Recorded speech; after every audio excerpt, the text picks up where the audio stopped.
다만 이때 신탁재산의 가압류, 가처분 등을 할 수 있는지 문제되는데요. 앞서 말씀드린 바와 같이 신탁법에 의하여 신탁재산에 대하여는 강제 집행을 할 수 없습니다. 그러나 신탁 수익권 채권의 일종인 신탁계약 해지로 인한 소유권 이전 등기 청구권의 강제 집행에 대하여 판례는 인정하는 입장이므로 신탁재산에 대한 강제 집행과 같은 효과를 얻을 수 있습니다. 안녕하세요.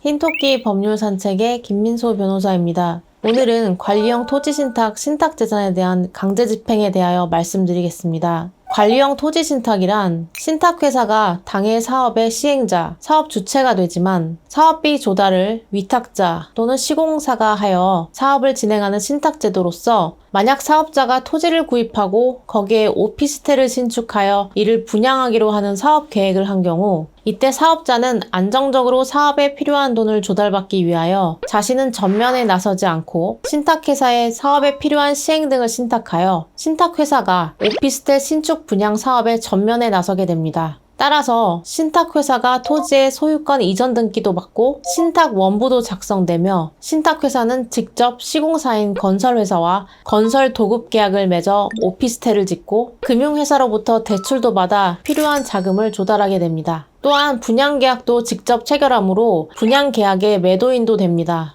이렇게 사업이 진행되면 신탁회사가 창구 역할을 하여 간편하게 사업이 이루어질 수 있고 신탁법 제22조 제1항 본문에 의하여 이미 신탁회사로 소유권 이전 등기가 이루어진 신탁재산은 강제 집행의 대상이 되지 않기 때문에 안전하게 사업이 진행될 수 있다는 장점이 있습니다. 그렇다면 분양계약 해제 등으로 이미 지급한 분양계약금 등의 반환을 청구하려면 누구를 대상으로 해야 할까요? 이것은 신탁 원부에 있는 신탁계약서를 통해 확인할 수 있는데요. 보통 분양계약의 매도인은 신탁회사이지만 신탁계약서를 통해 권리 의무의 주체는 원사업자인 시행자이다 라는 규정을 두어 이와 관한 법적 분쟁은 시행사를 통하여 해결하도록 되어 있습니다. 다만 이때 신탁재산의 가압류, 가처분 등을 할 수 있는지 문제되는데요. 앞서 말씀드린 바와 같이 신탁법에 의하여 신탁재산에 대하여는 강제 집행을 할 수 없습니다. 그러나 신탁 수익권 채권의 일종인 신탁계약 해지로 인한 소유권 이전 등기 청구권의 강제 집행에 대하여 판례는 인정하는 입장이므로 신탁재산에 대한 강제 집행과 같은 효과를 얻을 수 있습니다. 그러나 최근 부동산 프로젝트 파이낸싱, 즉 PF 대출 만기 연장에 실패해 공개 매각 절차를 밟고 있는 대구 빌리브 헤리티지 아파트 수 분양자들이 시행 수택사 겸 매도 주체인 교보 자산신탁 주식회사를 상대로 신청한 부동산 가압류 신청을 법원이 받아들였습니다. 앞서 말씀드린 바와 같이 통상 신탁재산은 이 사건에서는 미분양 아파트를 의미합니다. 강제 집행을 금지하는 것이 원칙인데 빌리브 헤리티지의 경우 법원이 강제 집행의 필요성을 이례적으로 인정한 셈입니다. 이 판례를 일반화하기는 어렵지만 대출 만기 연장 실패로 많은 손해를 입은 수 분양자를 보호할 가치가 신탁 재산의 강제 집행을 금지하는 신탁법 제22조 제1항 본문 취지가 관리형 투자 신탁에서 안정된 사업 진행을 위한 것을 고려할 때 사업자를 보호할 가치보다 수 분양자를 보호할 가치가 더 크다고 이익 형량한 것으로 보입니다. 더욱더 자세한 사항에 대한 질문은 저에게 별도 문의 주시면 자세히 상담드리겠습니다. 감사합니다.